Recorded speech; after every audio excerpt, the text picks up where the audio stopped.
As I mentioned, thank you for joining us for the Parkinson's Foundation Wellness Wednesday webinar. The Parkinson's Foundation is a dedicated non for profit organization committed to enhancing the lives of those living with and impacted by Parkinson's disease.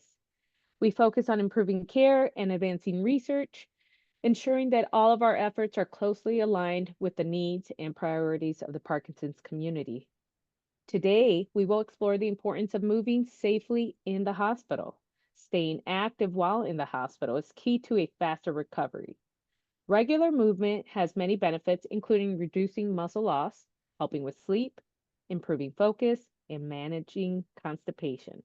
For people with Parkinson's who find themselves in the hospital, regular movement is important for managing symptoms and preventing falls and minimizing complications.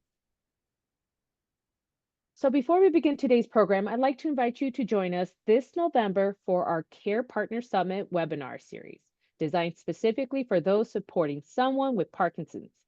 Whether you're new to the role or have been caring for a while, these webinars will offer valuable strategies for managing Parkinson's, maintaining strong relationships, and navigating daily challenges with confidence. We are hosting 4 webinars throughout the month of November. We encourage you to sign up for all the ones that speak the most to you and your needs. You can learn more by visiting the website at parkinson.org/summit or take out your smartphone and scan the QR code on the screen. We hope you will join us for these webinars designed specifically for those supporting someone with Parkinson's. And now to begin our formal presentation, I would like to introduce our facilitator for today's webinar, Annie Brooks. She is the the Senior Director for Strategic Initiatives with the Parkinson's Foundation. Thank you, Annie, for joining us and your time and expertise with us and guiding us through this important conversation. Thank you so much, Jenny. I'm going to go ahead and share my screen, and then we'll kick things off. Oh, and as I see, I forgot to update that the senior was just added to my position in the last several days, so I forgot to update it. All right, so thank you all so much for joining us today. You may or may not know this, but people with Parkinson's disease have an increased risk of hospitalization compared to their peers, and they face many challenges when they're in the hospital. I have been working with the Parkinson's Foundation for almost a decade now, and in my initial years working at our Great Lakes chapter, I spent a lot of time visiting support groups and talking about our resources. I remember being shocked by how many people with Parkinson's or their care partners had a hospital horror story when I came and talked about hospital safety. So while you all in attendance today may have heard from friends about how hard the hospital can be, or may have even had your own challenging hospital experience, the numbers are still striking. So I like to spend a little time focused on them anytime that I talk to the Parkinson's community. In a given year, about 1/3 of people with Parkinson's will be hospitalized. So if you think about 12 people living with Parkinson's, that means 4 of those 12 will be hospitalized. So you think about those 4 people with Parkinson's who have been hospitalized. What we know from the research, and truly find unsurprising based on conversations that we have in the Parkinson's community, 3 out of those 4 won't get the right medication at the right time throughout their hospital stay. They may get the right medication sometimes, it may come at the right time sometimes, but they're not getting it consistently as they take it at home throughout their hospital stay. And when that happens, 2 of the 3 will have complications as a result. Getting the right medication at the right time is just one of many challenges that people with Parkinson's face in the hospital. And this is why it is so important for people with Parkinson's and people who love them to truly understand the risks, prepare ahead of time, and know how to advocate for their needs when it comes to a hospital visit. Because whether it is related to their Parkinson's or not, they're bringing Parkinson's with them to the hospital. The Parkinson's Foundation Hospital Safety Guide is a free resource that we provide to all members of the Parkinson's community. It's based on the Parkinson's Foundation Hospital Care Recommendations, which is a clinician-focused resource. And so this guide is designed for people with Parkinson's, their care partners and loved ones, to really help them prepare for and then navigate a hospital stay. This guide is designed to help you understand the risks that people with Parkinson's face in the hospital, to help you prepare to play an active role in the hospital and be prepared before a crisis occurs, and to help you organize your care information to use in the hospital, whether it's a planned or an emergency visit. And we hope that you'll bring it with you when you head to the hospital, or have someone go home and grab it if you forgot it, because you really can reference step-by-step instructions that are built into the hospital safety guide in real time to help get your Parkinson's needs met. At the heart of the guide, we have the 5 Parkinson's care needs, which align directly with the 5 care standards that we identified, again, in that more clinician-facing hospital care recommendations. These were adapted into plain language to be as specific and clear as possible, because if you, as the person with Parkinson's or as a loved one of someone with Parkinson's, don't feel confident expressing what you or your loved one need to the healthcare professional caring for you or your loved one, even the best hospital staff will struggle to meet those needs.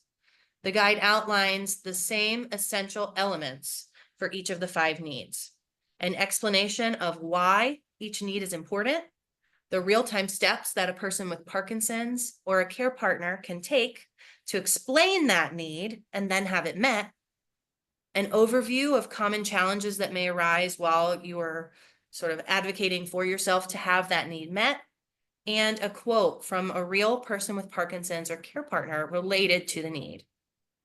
Today, we're focusing on need number 4, the need to move your body as safely and regularly as possible while in the hospital, ideally 3 times a day when it's safe. Today, I am joined by 2 of our incredible collaborators from the University Hospital's health system in Northeast Ohio. Julia Skarbinski has been a nurse with University Hospitals for 29 years and currently serves as the Chief Nursing Officer for University Hospital's Portage Medical Center and South Market. And Karen Bitzer is an occupational therapist who has served in various leadership roles in both outpatient and inpatient rehabilitation services, including her current role as the Director of Care Transitions and Inpatient Rehabilitation at University Hospital's Cleveland Medical Center.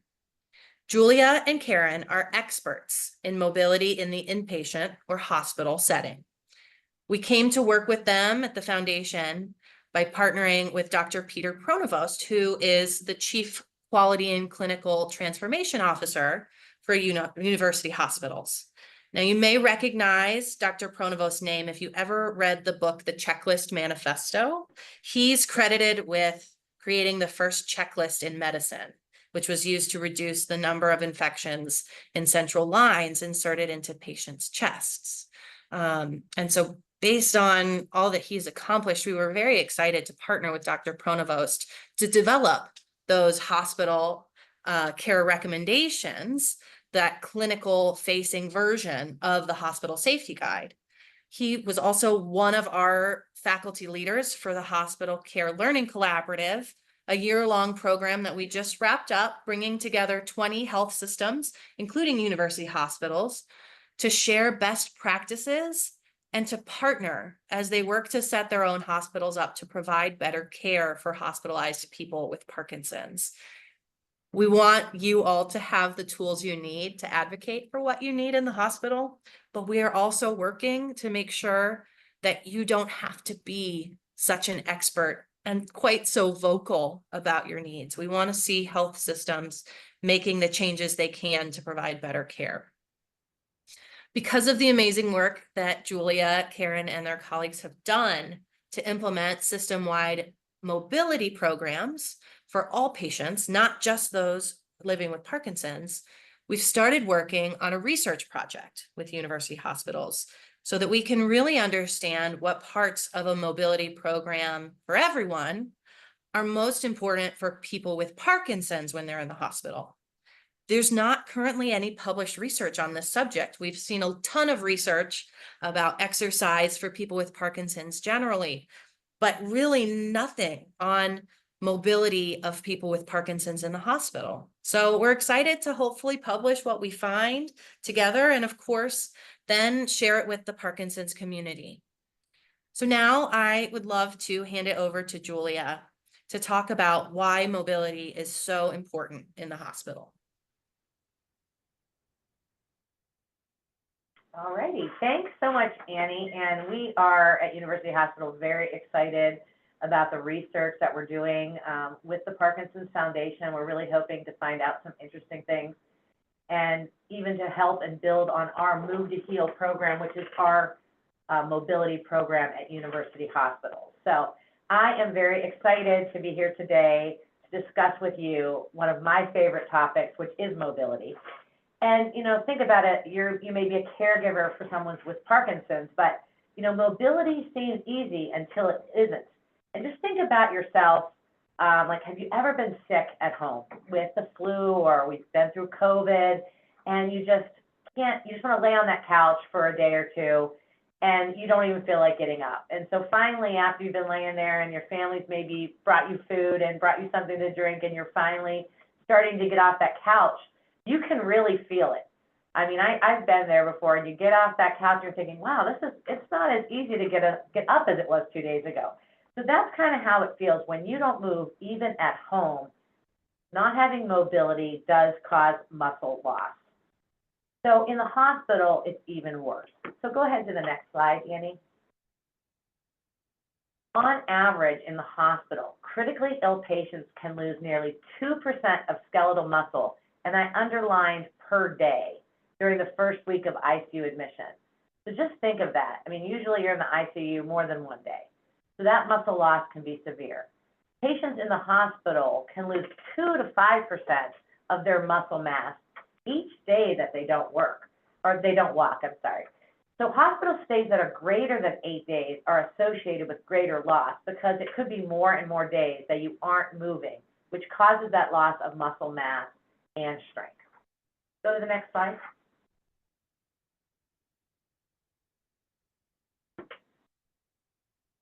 Annie, there it is, thank you. So another reason why movement in the hospital is so important is that immobility can lead to complications. These complications can actually compound your primary illness for the reason that you're in the hospital to begin with, and add to that length of stay. And as we saw on the previous slide, the longer the length of stay, that can lead to even more loss of muscle mass and strength. Potentially, complications could happen from pneumonia, for instance. When you're not moving, you're not breathing as well as you could just lying in bed, and that could lead to pneumonia. Pressure ulcers or bed sores, you've heard of that. Laying in bed, you're not getting great circulation to all parts of your body and putting pressure maybe on those bony prominences. So that can lead to those bed sores. And even urinary tract infections while you're in the hospital, so leading to additional medications that you have to have due to the complications. Movement in hospitals can actually help to decrease that length of stay by keeping you strong and ready to go home. This next one is important because mobility enables next site of care to be where you came from. So what we hope is home to home. So mobility decreases your ability to walk, potentially to even get yourself out of bed by yourself, or even keep your balance once you're up. Those are very important things in preventing falls. This may mean after a hospitalization, you may need to additionally go to like a skilled rehab to help you get back to that same level of movement prior to your hospitalization. our goal with our mobility program is to get you back to the same place that you came to us from, and many times that is home. And then lastly, mobility really keeps you independent and improving health overall and increasing quality of life from that independence. So even if you're not in the hospital, I'll put the plug in for right now, advocating and being healthy at home, keeping that mobility up. So when you do become hospitalized, you're really at a better level and better equipped to care for yourself and to advocate for yourself in the hospital. Next slide. And I know that, I think it was Jenny that talked a little bit about the information in the slide at the beginning, but it's so important that you stay active in the hospital because you want to maintain those abilities that you came in with. And it also helps you to recover faster. So instead of increasing muscle loss, movement's going to reduce that muscle loss. It's going to help with sleep. And if any of you have ever been in the hospital, you know that sometimes the hospital is not always the place for sleep, right? There's beeps all over. People are coming in to check your blood pressure or coming into a room at night. So if you've been moving, it'll help you to actually sleep at night and you'll be tired. It also helps to improve your focus. And this is so needed in the hospital because you want to be able to take in that information that your caregivers are giving you and then provide feedback to them so that they are focused on your goals. And then lastly, better constipation management. So when you're moving, you're going to have your regular bowel habits rather than sitting and not moving and becoming constipated, which can cause additional problems.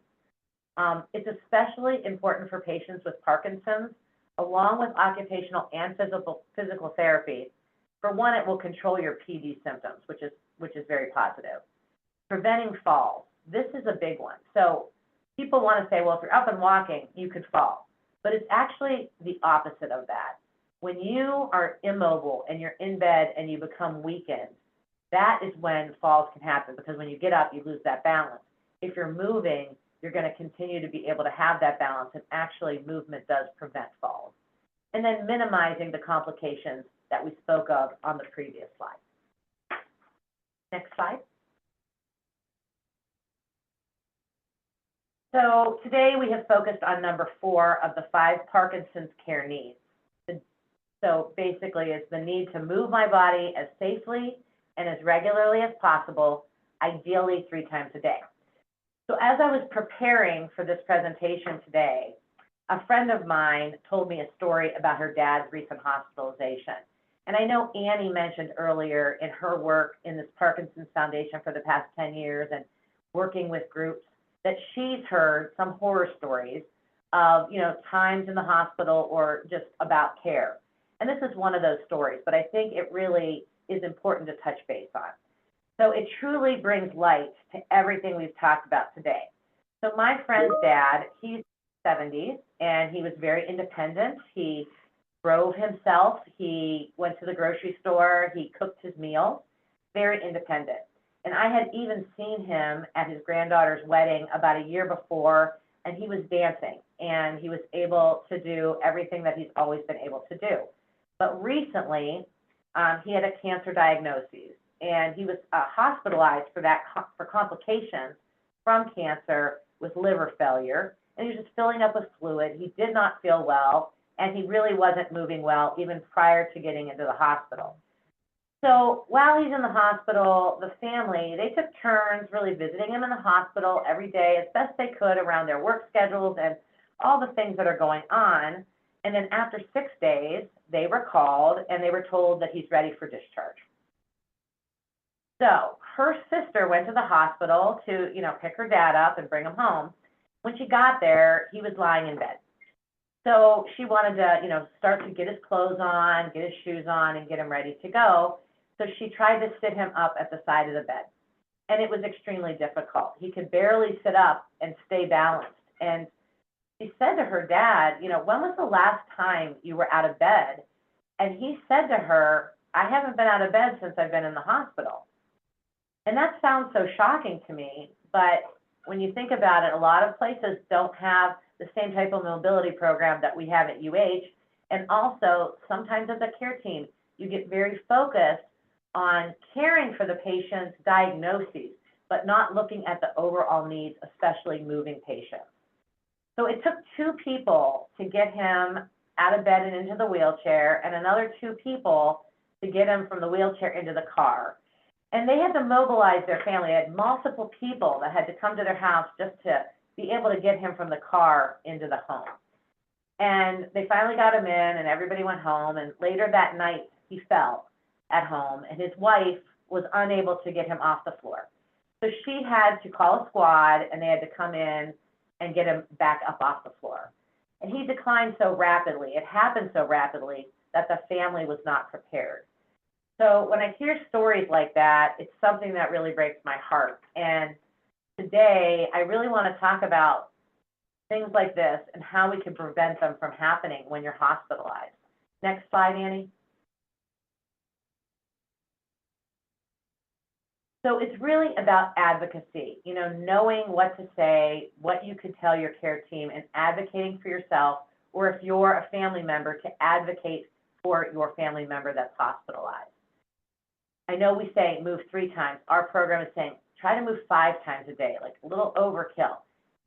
One of the main goals is to have patients out of bed 3 times a day for meals. So ask to not eat in bed, ask to get out of bed, sit in that chair to eat every meal if at all possible.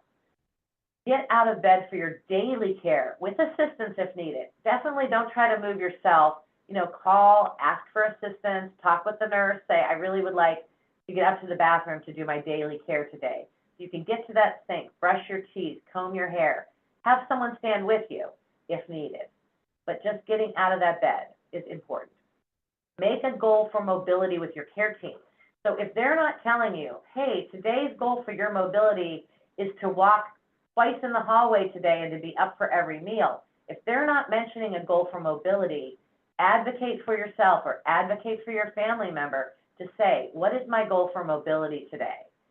And especially as your doctor may be rounding, maybe with the nurse, maybe not, if you aren't out of bed, like for a day, make sure you let the care team know, you know, I haven't been out of bed. I really need to be moving. I want to make sure I stay healthy while I'm here in the hospital. And then if there's a reason you can't get up, because sometimes there's a reason that you're on bed rest, participate in movement even in bed if you can't get up. So there is active range of motion, you know, just moving your arms and legs, kind of almost like lifting weights, even though you don't have a weight, but move yourself around in bed. And if you're a family member, you can help also to do passive range of motion in bed as well. And then include your family in the plan to advocate for you. So I told my friend, you know, because she works with me, and I said, you know, our Move to Heal program, and your dad's in the hospital, you know, you've got to advocate for him next time he's in there to make sure they have a plan for movement. But if your family member comes to visit you while you're in the hospital, you know, talk to the care team. Can my family member walk me around the hallway while they're here? And that way you have someone with you. So it's just so important. And again, I put a plug in for even before you come to the hospital, make sure you're moving and doing all you can so that when you are hospitalized, you're really at a higher level and you're not debilitated when you're just entering the hospital as well. So I am going to go ahead and turn it over to Karen Bitzer to go over defining safe movement in a crisis situation in the hospital. Thank you.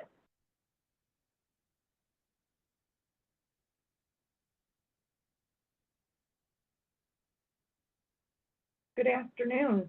I really appreciate being here to talk with everybody today. I'm Karen Bitzer, as Julia said, and I'm happy to talk with you today about something that I definitely consider a passion project for me. Our Move to Heal program here at University Hospitals is very near and dear to my heart, and it's because of the positive impact that it can have on our patients and families. So thank you for having me to talk today. You can switch to the next slide. So when you come to the hospital, and as Annie and I think Julia also mentioned, you may be coming to the hospital for something related to Parkinson's, or it may be something else that brings you to the hospital. But it's important that you're aware coming in that there may be some challenges when you're here. So we really want to get everybody up and moving as much as possible, but safety will definitely be the first concern. So if you have surgery, you may be weak after surgery. Your blood pressure may be low. You may have things that are causing you to be at a greater risk of falling. Those are factors that, you know, your team will have to take into consideration when they're deciding what's safe for you in the hospital and how much can you move and what kind of assistance do you need to move. Also, you may require assistance from your team, but obviously there's a lot going on in a hospital environment. The nurses may get busy, staff may get busy. It's important for you to know that, excuse me, that you know, again, like Julia said, you need to advocate for yourself and kind of raise your hand and say, hey, you know, I haven't been out of bed for some time. You know, please, can you help me get up and get moving? This is important for my well-being. Also, I would definitely say that mobility is a team sport. So when you're in the hospital, you'll be assisted by a whole array of people, from your physician to your bedside nurse to your physical therapist, occupational therapist, maybe nutrition. Like, there are a variety of people who are going to be working with you in that environment. And we definitely want your family and friends to be a part of the team that helps with mobility. But again, safety is going to be the first consideration. So if there's any reason that the staff feels it's unsafe for your family to help move you or just to supervise when you're moving, you know, that's something that they will communicate to you, and it's important to be aware of. Again, we definitely want to try and get them involved and have you moving as much as possible. Next slide. So when you come to the hospital, you know, when you're admitted, your physician and your bedside nurse, all the different team members really will be evaluating you, but probably your nurse and doctor will be two of the first people who really take a look at your ability to move safely, and they're going to determine what's appropriate for you while you're in the hospital.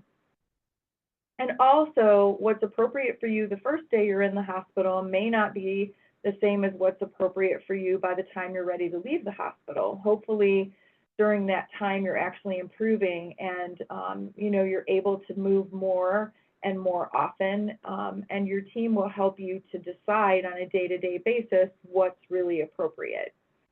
But some things that might get in the way of moving, just to be aware of, that your team will be evaluating. If you came in, for example, you know, after a trauma, perhaps you had a fall at home, or perhaps you were in a car accident, you know, they're going to look at, did you have any fractures? Do you have any wounds? Are there bodily structures or tissues that we really need to protect from movement so that we don't do further damage? If you had surgery, did you have a tendon repair or a nerve repair? Are there skin grafts that were done? You know, those are situations that sometimes happen when there's a trauma, and we really want to make sure that we're aware of those things, and then again, we're protecting those structures while they heal. It doesn't necessarily mean that you can't move at all, but you may have some restrictions in how much you can move or how much you can stretch, and it's important for you to know that. So that's another question that you would want to ask your medical team while you're in the hospital. How much is it safe for me to move my arm that I broke in the car accident, or that I hurt when I fell? They want to be able to answer those questions for you so that you know and you can be safe in how you move. They will also look at your lab values. So things like your hemoglobin and hematocrit, your INR, your platelets, things that have to do with how well and how quickly your blood clots. That's really important information, because if you're on a blood thinner, for example, and you fall, we want to make sure that you're not at risk for severe or significant bleeding. So those are some examples of how your lab values might influence how much you're able to move, or with how much assistance your team may want you to move while you're in the hospital. Lines and tubes. Sometimes in the hospital, you know, you might have an IV connected. You may have some other type of line or tube connected to you. And that's something that will have to be taken into consideration when you're moving as well. Again, it may determine who's able to work with you and help you move. If you have a lot of lines and tubes, or you have lab values that are a little bit concerning in terms of safety for movement and getting up and walking a lot, you may not be able to have family and friends move you. It may be safer to have a therapist or just your bedside nurse getting you up and moving safely. So those are things that you may encounter. Also, at our facility, and at a lot of facilities truly across the country, your AMPAC score will be part of your admission assessment. And your AMPAC score is basically, it determines your functional capacity for movement. It looks at your basic mobility skills, so things just like getting up and sitting in a chair, being able to walk across the room, how you're able to move in the bed. Those are some of the things that the AMPAC score will look at. And then the daily activities. Are you able to do your own lower body dressing? Are you able to do your upper body dressing? Can you feed yourself? These are some of the questions that are part of the AMPAC tool and will lead to a numeric score that can then help us decide what's an appropriate mobility goal for you. And I'll talk a little bit more about that on one of the slides coming up. Next slide, please. So in addition to your medical and nursing staff evaluating you when you're admitted to the hospital, it's very likely that you will also have evaluations by physical therapy and occupational therapy. In physical therapy, we really are focusing on range of motion, strength, balance. What is your ability to transfer and ambulate on your own or with assistance? And your physical therapist may recommend assistive equipment to help you be as mobile and independent as possible, both while you're in the hospital, and they may make recommendations for when you go home. So some of the things that our physical therapists may typically recommend for patients with some mobility challenges are things like walkers, canes, crutches, also leg lifters or leg lassos, which are devices that help you, like literally help you lift your leg in and out of bed so that you can get in and out more safely. Next slide, please. In occupational therapy, the focus is really more on functional activities, or what we call occupations. Your therapist might recommend some adaptive equipment for you, help you make help to make you more independent while you're in the hospital, and again, once you go home. So they may suggest things like a pair of reachers. If you're having some real challenges with balance, it may not be the best idea for you to be bending down and picking things up from the floor. So a set of reachers may be really helpful to you. A dressing stick. So, lower body dressing in particular can be very challenging. So having a dressing stick and, utilizing that can make people a little more independent and self-sufficient, again, both while you're in the hospital and when you leave the hospital. If you're having concerns about tremor, sometimes using modified utensils or weighted utensils are helpful. The weighted utensils are often very helpful, particularly with tremor, for feeding yourself, for writing with a pen or pencil. Those are things that your occupational therapist will look at and make suggestions for. And also, your occupational therapist and your bedside nurse will be helping and encouraging you to perform your own self-care. So in addition to getting out of bed and being in a chair for meals, trying to get up and walk around as much as is appropriate, doing your own self-care while you're in the hospital is also very important. So having you brush your own teeth, wash your face, some of those things you may be able to do in bed, and some of those things they may have you walk to the restroom and brush your teeth at the sink. It's a way to kind of combine mobility and get you back into a more independent routine for caring for yourself, which not only does it help in terms of the things that Julia talked about, regarding preventing complications, preventing deconditioning, but it also just makes you feel better. Being able to do those activities on your own is very motivating. So it helps you feel more positive about getting back to home and doing your own routine as you did there. Next slide, please.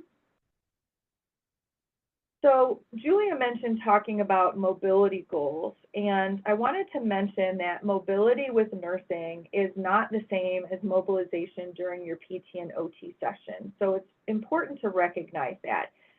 Physical therapists and occupational therapists are really experts in movement, and it's not unusual for patients to actually be able to do a little bit more during a therapy session than what we might expect you to be doing 3 times a day with your nurse in the hospital room. So that's normal. Your therapists are going to help give you guidance as to the safest ways and the most effective ways for you to get up and to transfer. Your nursing and mobility aides, a lot of places now have mobility aides who are people that are not necessarily licensed professionals, but they are people who have been trained in how to assist you with safely moving and trying to accomplish your daily mobility goal. So they are people who can also help you, move multiple times a day. And typically those are things more like what Julia mentioned, getting you up and in a chair for your meal.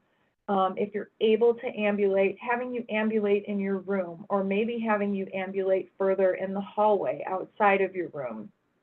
But they're not going to challenge you or try and progress you in the same way that you will during your PT and OT sessions, and that's okay. That's how it should be.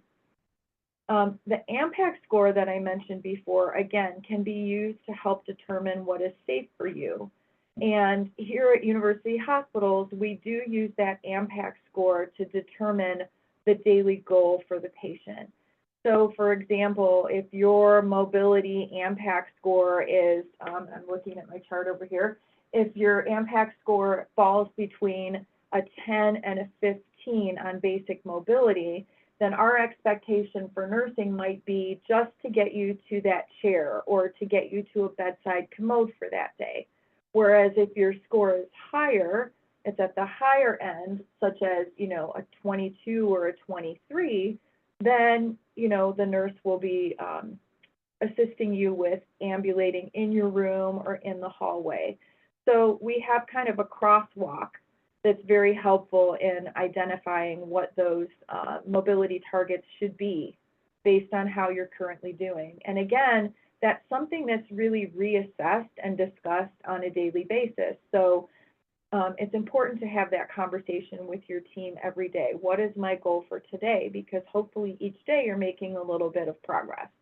So, in the situation where maybe your AMPAC score isn't really high and you're only able to get to the chair today, maybe tomorrow, even if you can still only get to the chair, maybe we move the chair a little bit farther away. Maybe we make it just a little bit more challenging for you so that you're constantly making progress. Next slide, please. Examples of daily goals that we commonly see, again, would be doing range of motion exercises in bed, sometimes just sitting at the edge of the bed, depending on what's going on. Sometimes it's a challenge in terms of either balance, or maybe if you're having some dizziness or what we call orthostatic concerns with your blood pressure. Sitting at the edge of the bed may be as far as you get on a particular day, which is okay.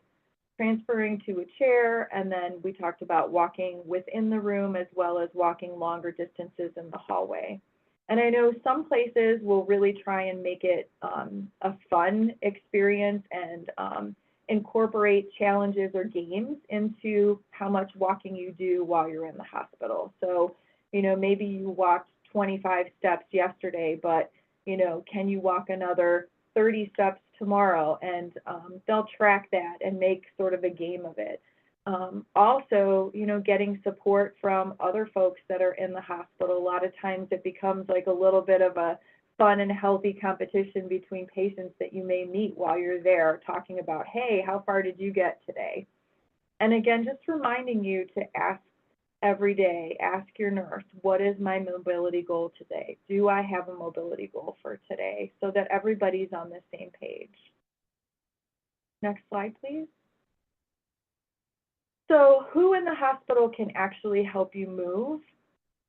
And really, there are a lot of folks that are available to help with movement. We've talked about a lot of them already, so I don't want to belabor them, but just to go over quickly, you know, within nursing, you know, you will have your bedside nurse, but there likely will also be a nursing assistant, and they can have a variety of titles depending on what hospital you're in, but some sort of nursing assistant personnel, also mobility aides or mobility technicians, like I mentioned earlier. Within rehab services, there's the physical therapist. There's also a physical therapist assistant. They work together as a team. They are both licensed professionals. Your physical therapist will evaluate you and come up with your care plan. And then your physical therapist assistant, if there is one there, will help carry out that plan and work very closely with the physical therapist in carrying out your treatment plan while you're in the hospital. Same goes for occupational therapy. You'll have your occupational therapist, but you may also have an occupational therapy assistant, and they work together in a partnership. You may also have, in addition to the mobility aid or mobility tech, you may also work with a rehab aid or a rehab tech. Again, these are typically not licensed folks, but they are trained and what we call competencies, so they have to demonstrate a set of skills that shows that they're able to assist with mobility and helping the therapist during their session. Sometimes it takes more than one person to be able to get a patient up and moving safely, particularly if they have, you know, challenges with balance or they're at risk for falls. So, you know, that's an extra set of hands, and we work well together.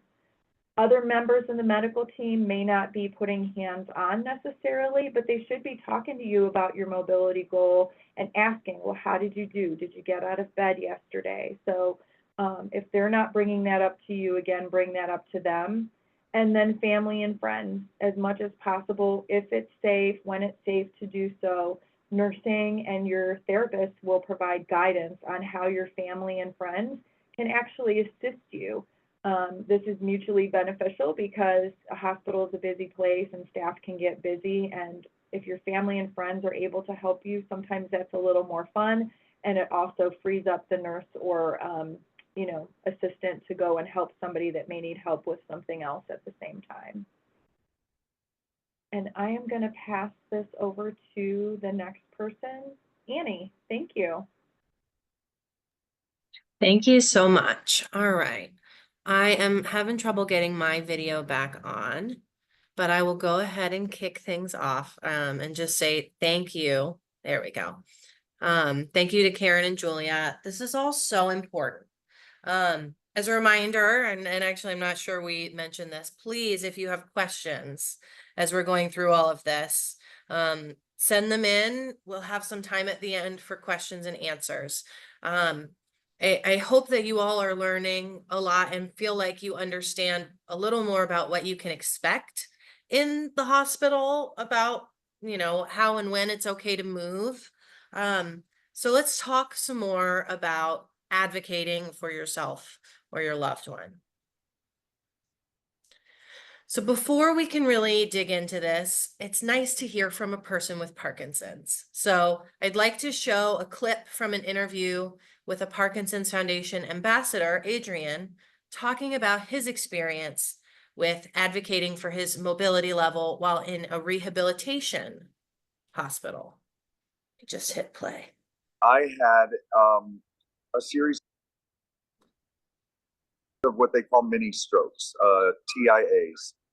And it left me somewhat paralyzed, not from the head up, but from my left side shoulders down. And I ended up having to be admitted after about a week and a half of treatment into their physical therapy department, which is in the lower floor of that particular hospital. I was in therapy for about 2.5 weeks. I had to advocate for myself. Thank God I was able to speak for myself on that occasion. And I had to advocate constantly for them to let me get out of the bed, and even with one leg, just pull myself in my wheelchair up and down the hallways, because I kept saying, I am very mobile at home. I am not bedridden. I am not in a wheelchair at home. And I kept saying, this is just something that's going to pass, but I don't want to take steps backwards in my mobility by staying in this bed. Because as most people out there know, when you have Parkinson's, it's progressively slowing you down.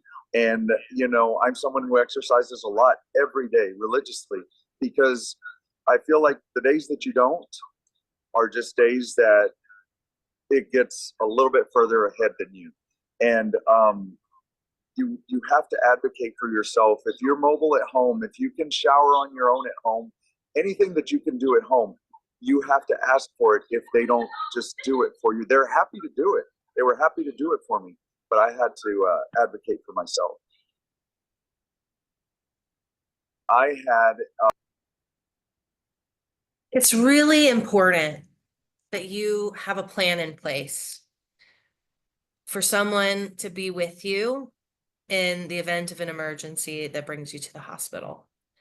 For so many reasons, some related to your Parkinson's and some not, you can't expect that you'll be able to communicate as well as usual. And as we heard just a minute ago, there may be a lot that you need to be communicating to the hospital staff. I want to encourage you not to wait for an emergency to have this conversation. If you're a person with Parkinson's, with a family member, a care partner, to identify someone you trust and prepare with them so that you both feel confident and ready to take on whatever challenge comes up in the event of an emergency hospital visit. So I just want to encourage you all to keep that in mind as we talk through some of the things you can do to advocate for yourself in the hospital, specifically around mobility, but also generally, because there are, as I said in the beginning, many other things that can go wrong while you're in the hospital, in addition to not being able to move as much as you need to do based on what's safe. Whether you're communicating your own needs or your loved one's needs, we have two very important tips for communicating and collaborating with the hospital care team. First, try to always assume that the care team is doing the best they can with the information and tools they have. Their goal truly is to help you get better and return home safely. And I think sometimes that gets lost when we talk about how scary the hospital is for someone with Parkinson's. The second tip is to be honest and direct and respectful while communicating. Working in a hospital is challenging and demanding. As the old saying goes, you catch more flies with honey than vinegar, but you also aren't going to get what you need if you aren't clear and direct. So do your best to be both direct and kind. Within our hospital safety guide, as I mentioned earlier, for each Parkinson's care need, we outline 3 steps that you can take to get what you need in the hospital. So first, you want to communicate your needs. There are 2 essential resources within the hospital safety guide that we encourage you to use to do this. Each hospital safety guide has multiple copies of the Parkinson's care summary for health professionals on pages that are perforated, which makes it really easy to tear out and literally hand to the nurse, the doctor, whoever's caring for you in the hospital. Everything on this resource is important. But the message related to our focus today, mobility and movement, is that nurses and other care team members should ambulate or get you moving as soon as it is safe to do so, because physical activity is a key to maintaining mobility and reducing falls. The other essential resource is the doctor's letter. This resource is most effective if you have your Parkinson's doctor sign it ahead of time. The mobility-focused message here is very similar to what's on the Parkinson's care summary. It calls out that bed rest should really only be used as a last resort. bringing your hospital safety guide with you to your next Parkinson's appointment to have your doctor sign it can make a big difference. You can even send it digitally to your doctor if you use the application like MyChart or something along those lines. We have a digital version of the letter on our website that you can download and share via email or one of those mechanisms. In addition to sharing these resources, we recommend that you talk about how your movement helps you manage your Parkinson's symptoms and really highlight how you move your body safely when you're not in the hospital. Ask what you can do safely as an alternative if it isn't safe for you to stay as active in the hospital based on your health or condition. Unless you're told that a certain movement or activity is unsafe, it's important to continue the activities you did at home. Even if you're tired or feeling apathetic, try to keep moving. If it isn't safe to get up, ask about exercises you can do in bed or in a chair. And finally, if you need help moving safely, ask for the physical therapist or the occupational therapist to come in and give a consultation. See if you can get their help. Finally, if you've done all of this and you still feel like you aren't being heard, we recommend following these 4 steps to escalate your needs. First, talk to your primary nurse, that nurse who comes if you push the button that calls for help. If you've talked to your primary nurse and you still don't feel your concern is being addressed, you can ask to speak to the charge nurse. The charge nurse supervises all of those primary nurses on your floor or your unit. If you aren't able to resolve your concern with the charge nurse, you can talk to the hospital doctor and ask if they will consult with your Parkinson's doctor. If that's not possible, they may be able to consult with a hospital neurologist or bring a pharmacist in. See if you can bring in more experts who are likely to want to help you get that message across. If you go through all these steps and you're still having trouble, what we recommend is to ask them to make a note of that concern in your chart so that there's a record of all these things you did to advocate for yourself. And then you can ask to speak with a patient representative or patient advocate whose whole job is helping make sure that people who are in the hospital are getting what they need. So with that, I think we have some questions that either were sent in ahead of time at registration or that have come up in in the process of this program. So I'd love to invite Julia and Karen to join me and answer some of those questions. So one of the things that we had asked was, are there certain times of day or days of the week where there's less support from physical therapy and occupational therapy in some hospitals? Karen, I don't know if you want to jump in on that, or Julia, feel free as well. Sure, I can answer that question. I would say yes, definitely. Typically in a hospital, the occupational and physical therapist will work more of the day shift. So we're not necessarily a 24-hour service like the nurse and the doctors are. We're usually there during what you would consider more like regular business hours. Might start at 7 or 7:30 in the morning, be done by like 5 o'clock. Sometimes people will be there occasionally a little later. And also on the weekends, unfortunately, a lot of hospitals do not have the resources to have a full staff of therapists on the weekend. So what usually happens is the department will look at all the patients that need to be seen, and then we'll prioritize who gets seen on the weekend based on who has the greatest need. And that's how those decisions would be made. That's how we do it here. Thanks, Karen. What can I do if someone in the hospital says that I should be on bed rest just because I have Parkinson's? First, I would just say with that, if you've got your hospital safety guide, there's information in there that you can share that sort of debunks that myth, which is a myth. Parkinson's in and of itself is not a reason to be kept in bed in the hospital. Julia, I don't know if you have anything you want to add to that? Well, I think I talked a little bit about it in my segment, but it actually is completely the opposite. So, you know, moving is going to help prevent those falls or prevent those things from happening that might make your health worse. So I think, you know, Karen explained at most places, they look at like an AMPAC score to look at your daily goals.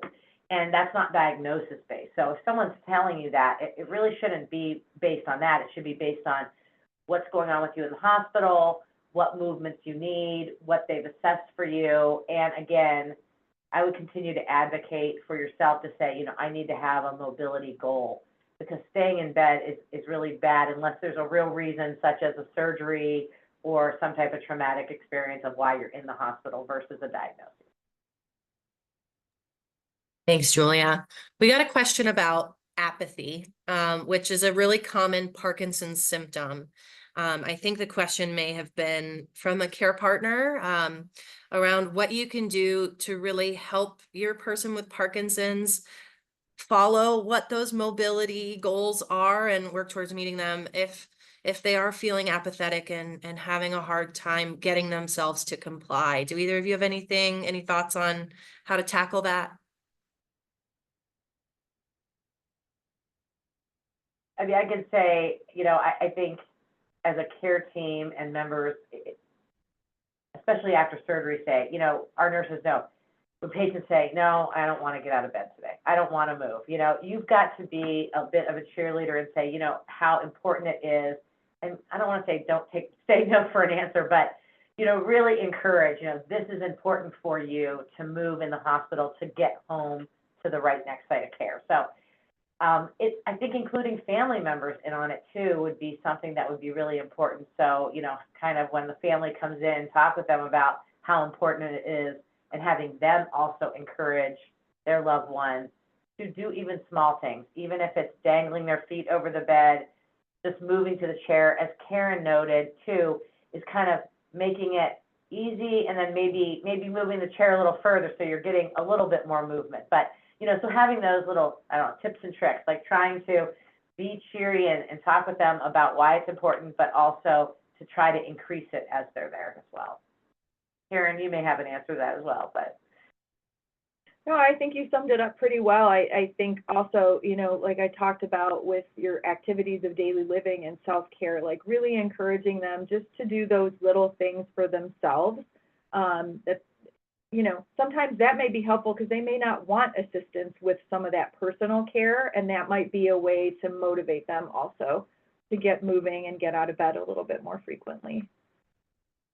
Awesome. That's super helpful. All right. I've got one more question, and then I think I'll turn it back over to Jenny. We had someone share, when I was hospitalized, the nurse wouldn't let me out of bed without someone helping me.